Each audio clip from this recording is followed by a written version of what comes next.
España es un país polarizado, es uno de los más polarizados del mundo. Posibilidades de decisión en todos los ámbitos de la vida se han multiplicado gracias a la tecnología. La democracia solamente se tiene en pie porque la gente que vive bajo su sistema cree en el sistema. Porque lo único que no nos podemos permitir es que la gente deje de creer en ellas. Hola, antes de empezar el capítulo de hoy quiero decirte que este es un espacio que está sponsorizado por Depersómetro, que es la herramienta que tenemos en Depersonas para poderles decir a las empresas lo que está pasando en sus equipos antes incluso de que las personas decidan abandonarlo o para crear circunstancias en donde la gente quiera quedarse. Espero que disfrutes del capítulo de hoy.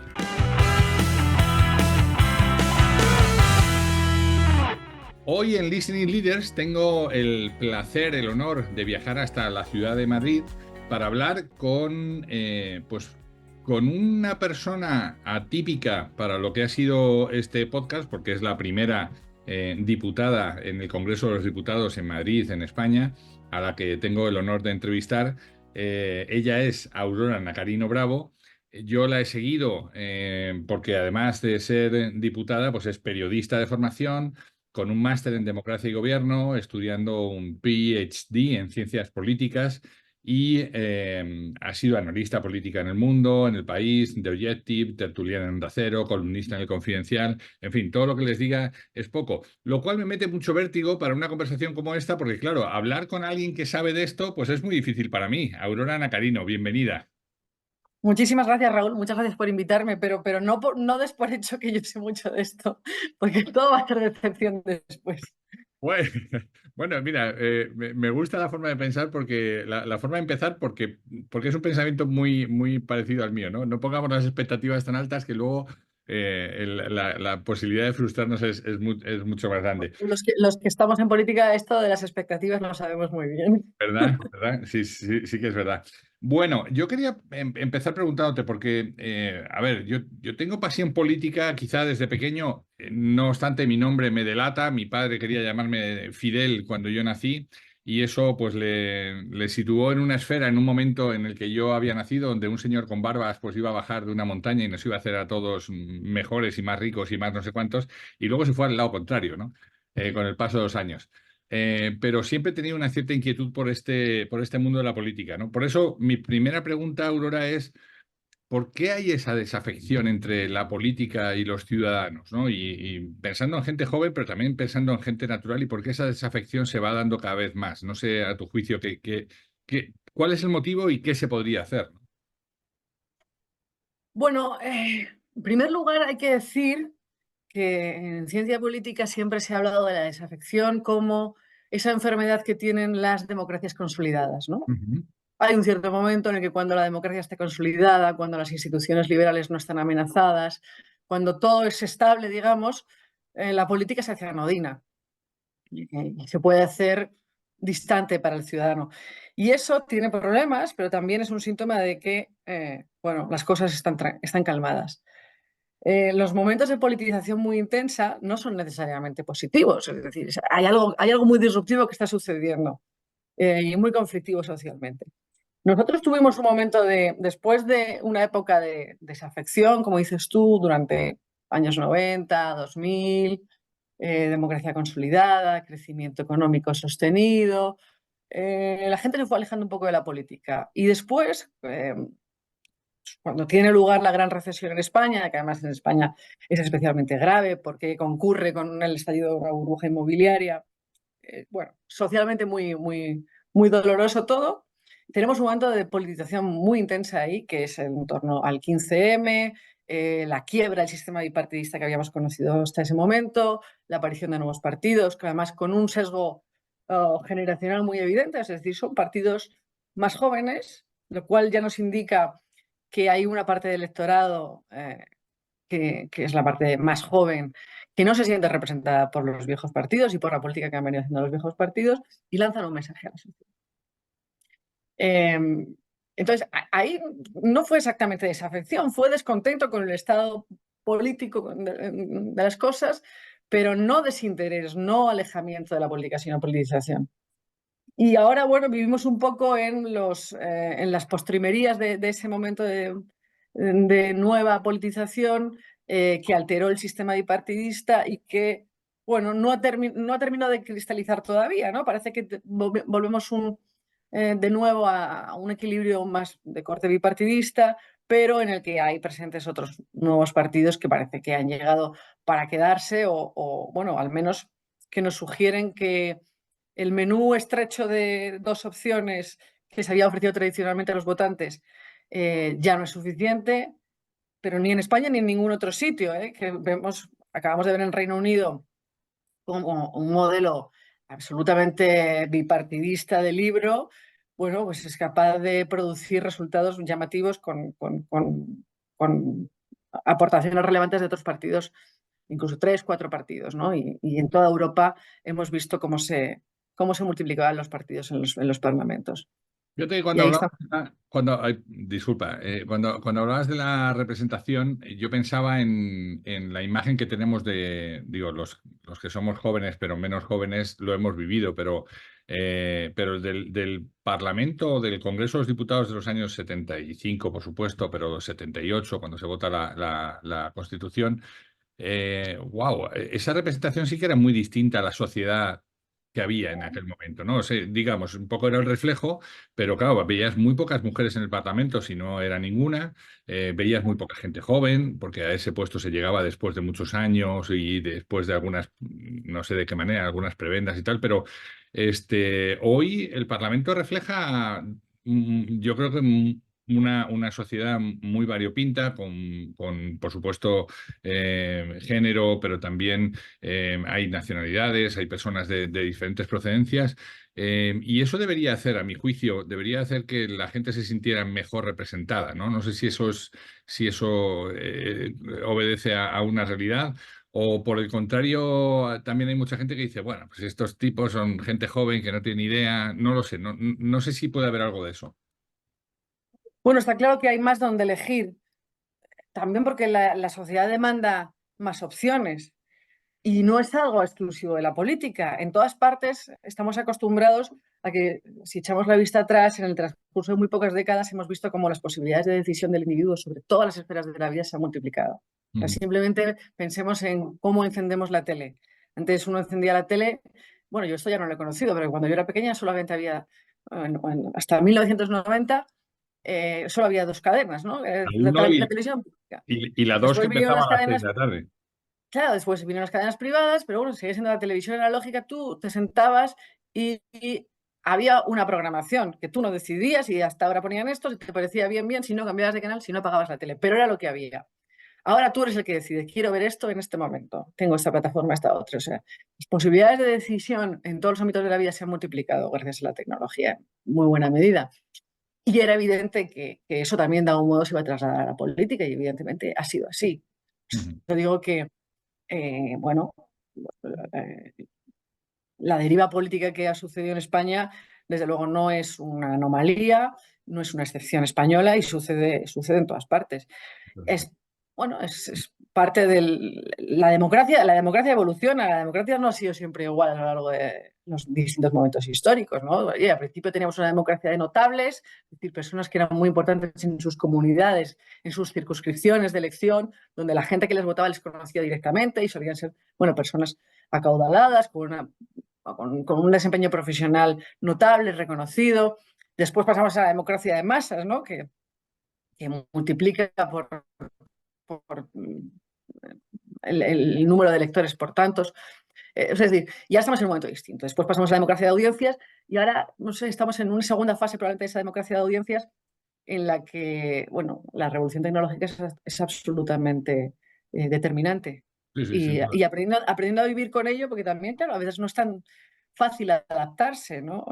Tenemos todo el concurso de las redes sociales, la aparición de medios digitales que muchas veces no son medios de comunicación al uso como los conocíamos, que no están ejercidos por periodistas como los conocíamos. Todo eso genera muchos dilemas. La forma en que se relaciona el votante también con el elector. Antes era una relación, bueno, en el que los mensajes se emitían desde el líder hacia el electorado y el electorado, bueno, podía expresarse cada 4 años, podía expresarse en las calles, Pero ahora la aparición de las redes sociales permiten que el partido o el líder tenga un feedback inmediato de los electores, Inmediato, ¿no? Todo inmediato, eso condiciona la forma en que se hace política. sin Pero duda. bueno, es cuestión de adaptarse. Sin duda. Oye, déjame que te pregunte por mera curiosidad, ¿eh? Uno se puede imaginar la vida de un abogado en un despacho, cómo es su semana. Uno se puede imaginar la vida de un asesor de bolsa o de un, yo qué sé, de un ingeniero en una obra, pero uno no se imagina la vida de un diputado una semana. ¿Cómo es una semana tipo en la vida de un diputado? Bueno, vamos a ver. Normalmente las semanas tienen pleno los martes, miércoles y jueves. Ajá. Y también en esos días, también los lunes, puede haber comisiones. El trabajo de los diputados se reparte entre el trabajo que se hace en el Pleno, que es el que es más vistoso, digamos, el que todo el mundo conoce, esas intervenciones que vemos en la tribuna del Congreso de los Diputados. Pero también hay un trabajo, digamos, más especializado que se hace en comisiones. Entonces, todos los diputados estamos repartidos en todas las comisiones por especialización. Pues, la comisión de Sanidad o la comisión de Economía.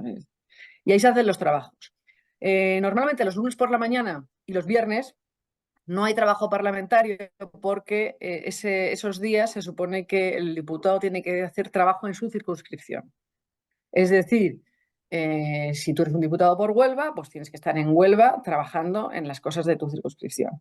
Entonces, en Madrid el trabajo se concentra en los días centrales de la semana, que son martes, miércoles y jueves. Ujú. Em, y luego, bueno, pues cada uno, cada sus cosas, a sus iniciativas parlamentarias, Qué interesante. a sus Me, reuniones. me llama mucho la atención porque esta cercanía con el ciudadano, que por ejemplo sí que se observa en Estados Unidos, en donde tú has estado en los Estados Unidos y lo conoces bien, un senador tiene una oficina abierta, una oficina en la que recoge quejas, críticas, mejoras y luego se trabaja en base a eso. Pero igual es a lo mejor distancia mía, hace ya 12 años que no estoy en España, pero yo eso no lo veo en aquí, ¿no? El que haya esa cercanía con la población, pero igual insisto que es por desconocimiento. Bueno, desde luego en la web del Congreso de los Diputados se puede consultar la dirección de correo electrónico de todos los diputados y nuestro buzón está abierto. Y Ah, de mira. hecho todas las semanas recibimos cartas, normalmente por email, de ciudadanos que nos escriben y nos cuentan lo que quieren. Pero también pueden mandarlas incluso cartas, a mí me ha llegado a veces, cartas de personas mayores que no estén tan familiarizadas con el uso de la tecnología y que te hacen llegar cartas en formato físico, escritas a mano, las mandan al Congreso de los Diputados y llegan seguro, a la atención del diputado tal Qué y eso bueno. llega seguro. Sí, Qué bueno, sí. qué bueno. Oye, déjame que siga con este acercamiento un poco de vuestra actividad. Es verdad que en el Congreso, en el bar del Congreso, os juntáis de todo tipo, ¿no? De cualquier orden político y hay una relación fluida y normal. Normalmente la gente tiene mejor relación con la gente de su grupo, pero también hay relación muy cordial, incluso de amistad con gente de otros grupos parlamentarios. Alguna vez se ha querido hacer de esto una especie de escándalo, ¿no? ¡Qué escándalo! En la tribuna se tiran los trastos a la cabeza y después resulta que se van a tomar cañas. Hombre, pues eso es el progreso, ¿no? Lo contrario sería que acabáramos en una guerra civil. O sea, lo democrático es aceptar que yo tengo una opinión discrepante con la tuya, yo me voy a subir a la tribuna y voy a defender mi postura y probablemente voy a ser muy crítica con la que tú defiendes, voy a mostrar ante el votante cuáles son las diferencias entre nuestros dos modelos, porque además eso facilita que el votante pueda tomar una decisión después, cuando tenga que ir a las urnas. Pero eso no significa que yo te vaya a descalificar a ti como persona, ¿no? Yo tengo unas ideas diferentes, pero no te descalifico como persona. Incluso me puedo llevar muy bien contigo, me puedo ir a tomar una cerveza contigo, porque además la política no es solamente confrontación, también es negociación. Hay veces en los que uno tiene que intentar acercar posturas o pactar una enmienda transaccional para que una iniciativa pueda salir adelante. Y eso significa que tienes que dedicar un tiempo a hablar con la gente del otro partido e intentar, bueno, llegar a un acuerdo. Eso para mí es progreso. Qué importante, porque eso es la parte que no se ve, la parte que el ciudadano se pierde. Entonces, la tentación es quedarme encasillado en el discurso, en el eslogan, repetirlo sin ningún ánimo de acercarme a la otra parte, sino simplemente repitiendo las consignas que acabo de escuchar, ¿no? Del que está en el atril. Pero como tú bien dices, luego después, oye, hay una vida después y esa es la que los ciudadanos no vemos, ¿no? Probablemente no, porque también es verdad que, bueno, mediáticamente vende mucho más la confrontación que la negociación o que el pacto, que el acuerdo. Eh, y eso, claro, evidentemente hace que cuando sí que se llegan a acuerdos, que muchas veces se llegan a muchos acuerdos, cada semana se llegan a acuerdos en comisiones, pues, para sacar adelante proposiciones. Pero claro, eso normalmente se ve menos en los telediarios, ¿no? Y no es Porque noticia. O sea, al final la noticia es claro, ¿no? lo normal es que lo que venda es, bueno, un titular como el de hoy: Vox rompe todos los acuerdos de gobiernos con el PP en todas las comunidades. Bueno, pues eso evidentemente va a recogerse masivamente en los medios y le va a llegar a todo el mundo. Ahora, si un día PP y PSOE se ponen de acuerdo para no sé qué, eso probablemente, salvo que sea algo muy gordo, suele pasar desapercibido. Pero pasa, pero pasa. Fíjate que me estaba dando cuenta, escuchándote, Aurora, que quizá te estaba preguntando por esa desafección y no era más que el reflejo de mi propia forma de pensar, ¿no? Porque el primer programa de radio que yo hice, que era de política en una emisora local en el año 90, imagínate en qué tiempos, o incluso 91, porque nos pilló una campaña de política local, ¿no? Y yo tuve la oportunidad de entrevistar a los candidatos que había en un pueblecito como Coslada. Esto no lo he contado nunca aquí en el podcast, bueno, y se lo he contado a muy poca gente, pero es curioso al hilo de lo que estamos hablando, ¿no? Entonces pues yo en el 90 tenía 22 añitos, ¿no? Y de repente me siento allí con los cuatro candidatos que, imagínate, uno era Alianza Popular, que no era, estaba en el proceso de llamarse Partido Popular, el otro era Partido Comunista, ni siquiera Izquierda Unida, el otro era el PSOE y el otro era el CDS, que estaba extinguiéndose, pero aún no se había acabado, ¿no? Entonces los cuatro candidatos, yo me siento con ellos, abro el micrófono, empiezan a decirse lo más grande, empiezan a atacarse por todos los lados, y yo me asusto, porque yo tenía 22 años y de repente digo, wow, ¿qué hago con esto? Entonces lo mando a publicidad, bueno, vamos un momentito a publicidad y tal. De repente se para el micrófono y de aquella se podía fumar y el alcalde saca una cajetilla de Winston y les da, que venga, echaros un cigarrito que me estáis jodiendo y tal y cual. Y claro, yo dije, wow, qué tono en el aire y qué tono de Ya. otra manera, hasta el punto que nos fuimos a cenar, ¿sabes? Yo me fui con ellos, me invitaron a cenar, la relación fue magnífica. Yo dije, estos son cuatro colegas, son cuatro amigos de verdad. Pero luego cuando se ponían en la tribuna, y claro, dices, wow, no es todo un poco un engaño, ¿no? O sea, ¿hasta qué punto eso no desmoraliza a gente como yo, ¿no? Que luego dices, joder, es que al final la gente tiene derecho a quedarse con el titular, con la bronca y no llevar a su propia vida con sus familiares. Hay un montón de familias rotas por la política y hoy eso sí que me doy cuenta, después de 12 años, cuando llego a España, que no se puede hablar de política en ninguna comida familiar, ya en ninguna. Antes un poco podías expresar, ahora ya en ninguna, porque te metes en un lío de mucho cuidado, ¿no?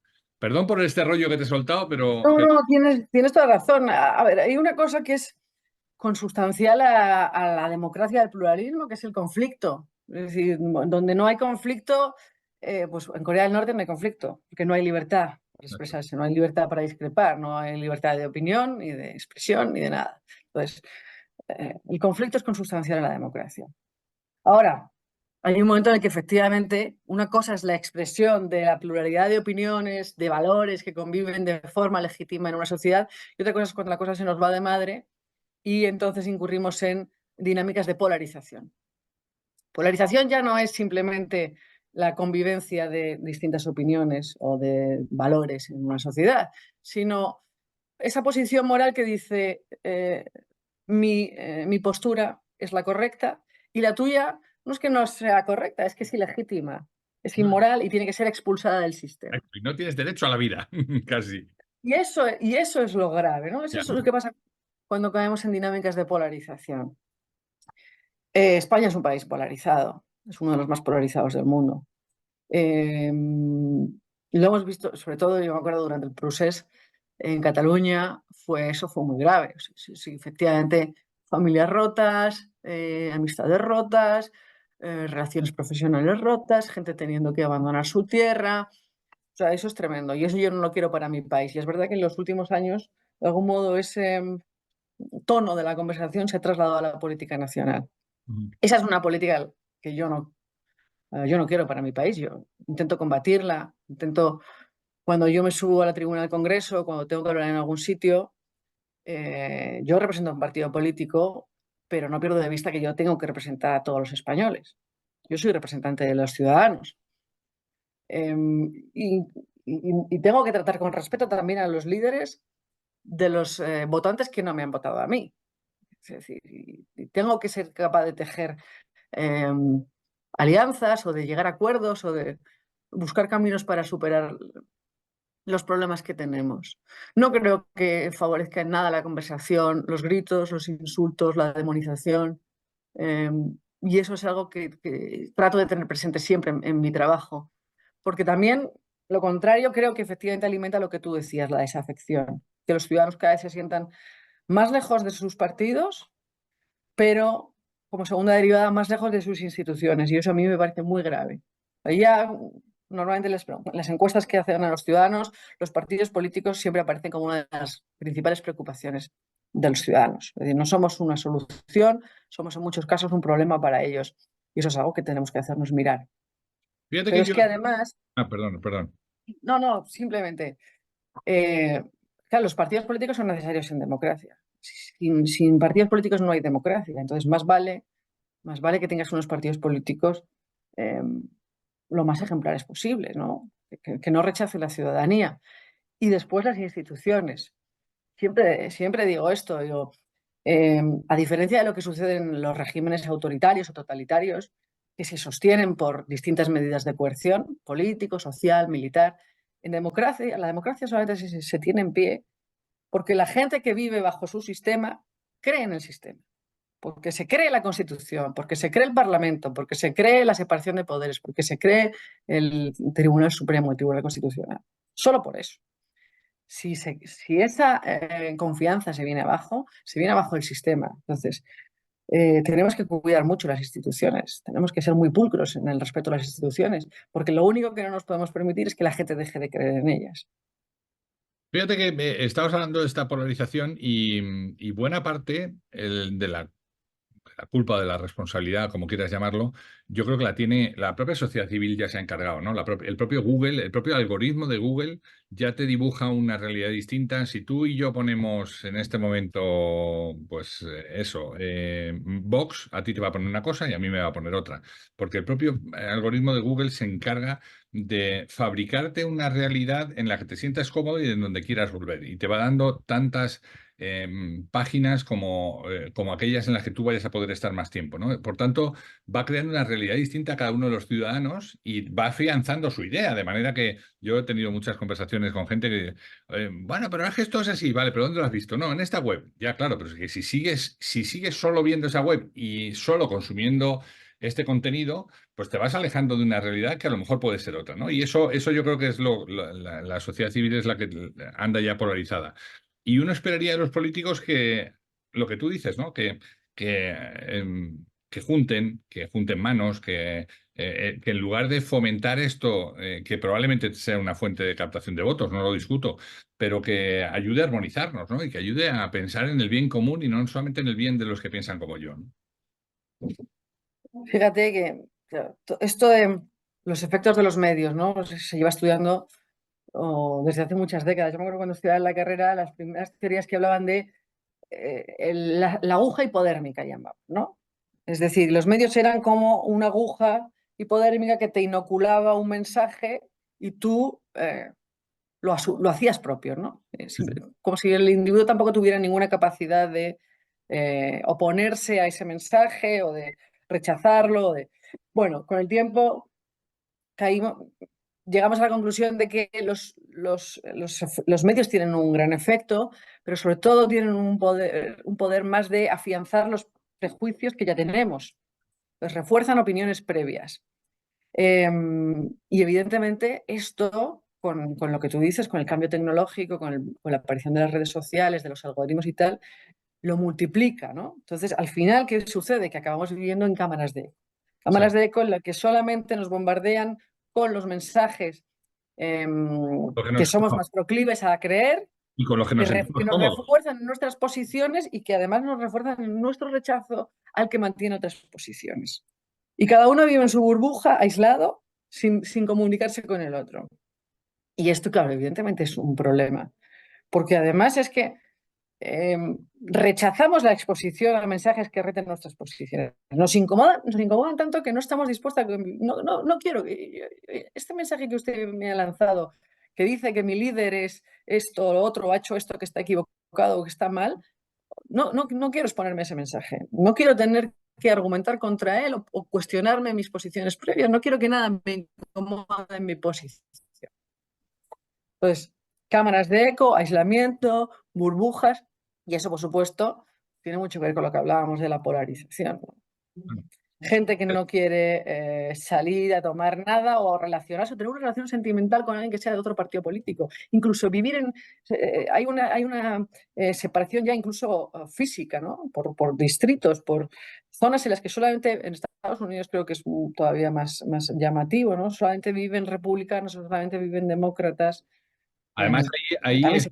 ahí está tremendamente marcado porque tú te identificas como votante demócrata o republicano y en tu calle tú puedes, hay páginas públicas en donde yo sé que mi vecino es demócrata porque lo pones, ves ahí y sabes lo que vota el tipo, ¿no? Con lo cual es curioso, ¿no? Como esa significación. Pero fíjate, a esto que tú estabas diciendo, yo creo que hemos perdido el hecho de que antes podías sentarte en una mesa con un amigo después de un café y decirle, oye, ¿y tú qué piensas de esto, no? Y a lo mejor, estando en las antípodas del pensamiento, esta persona te daba sus dos o tres argumentos y tú decías, coño, pues parece que lo que está diciendo tiene sentido, ¿no? Y encima me lo está diciendo un amigo, oye, fenomenal. Hoy eso se ha perdido. Yo creo que eso, cuando hablas con alguien y le dices, oye, ¿tú qué opinas de esto?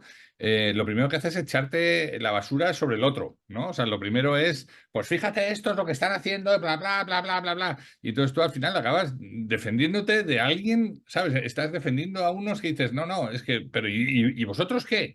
Y se acabó la conversación, ¿no? Joder, me da mucha pena, ¿no? Porque creo que somos un país, desde fuera se ve, somos un país envidiable.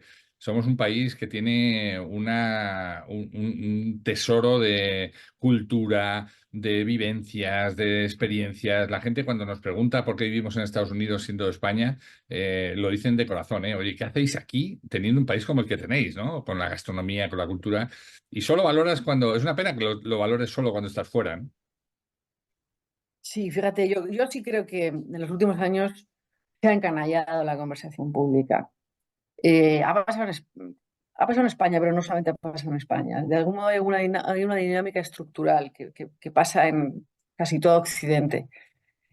Sabemos que los ciclos de polarización se repiten. O sea, no es la primera vez que hay un ciclo de polarización a lo largo de la historia. Son periodos que van y vienen. Tampoco querría caer yo en el derrotismo de pensar cualquier tiempo pasado fue mejor. Bueno, pues, los ha habido mejores y los ha habido mucho peores. Y en España, lamentablemente, pues tenemos todavía relativamente reciente una guerra civil. Es decir, bueno, hay veces en las que, digamos, la división, la confrontación social, la polarización ha ido mucho más lejos. Entonces, no quiero caer en el derrotismo de pensar, oye, qué mal estamos, estamos peor que nunca.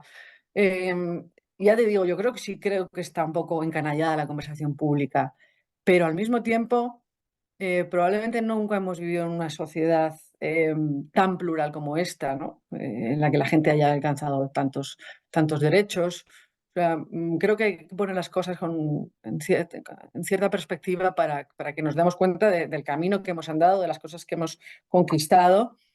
Tenemos problemas, tenemos que trabajar mejor para resolverlos, pero em, creo que hay que partir de un análisis justo, porque si pensamos que somos los peores del mundo, No, no. ni siquiera vamos a tener el amor propio de querer ser mejores, ¿no? Uno tiene que valorarse para querer ser mejor. O sea que Sin creo duda. que Viajo por muchos países, por mi trabajo, he trabajado en más de 20, 25 países, yo creo que debemos andar ya. Y en muchos de ellos, cuando les cuento sobre mi país, les digo, mira, en mi país ya no hay diferencia entre los optimistas y los pesimistas, porque se encontró un pesimista y un optimista, y le dijo el pesimista, no nos puede ir peor. Y dijo el optimista, que sí, hombre, que sí. Yo creo que tenemos mucho de eso, ¿no? Tenemos mucho de que nos creemos que todo lo malo nos pasa aquí cuando tenemos cosas buenísimas y yo creo que hay que recuperar esa conversación también. Aurora Nacarino Bravo, no quiero acabar sin darte de nuevo las gracias por este atraco. Me ha costado perseguirte, pero como te decía, lo bueno se hace esperar y te agradezco muchísimo el tiempo que nos has dedicado, que nos hayas acercado un poco a la labor de un diputado, a un podcast que no tiene que ver con esto, tiene que ver más con el mundo del liderazgo en la empresa, pero en el fondo sois el reflejo de la sociedad y por tanto ese liderazgo también tiene que verse reflejado por aquí. Te agradezco mucho el tiempo, Aurora. Yo te agradezco a ti mucho la invitación, Raúl, que vaya muy bien y ya sabes dónde estoy para cuando quieras. Mucho éxito. Pues hemos llegado al fin de nuestra entrega. Esperamos que haya sido interesante para ti. Si quieres saber más de lo que hacemos, escuchar entregas anteriores o leer las entradas del blog, no dejes de entrar en depersonas.com. Nuestra promesa de valor es ayudar a las empresas en sus procesos de cambio con quienes los hacen posible, que no son otros que las personas. Te esperamos en la siguiente entrega en De Persona Radio. ¡Hasta entonces!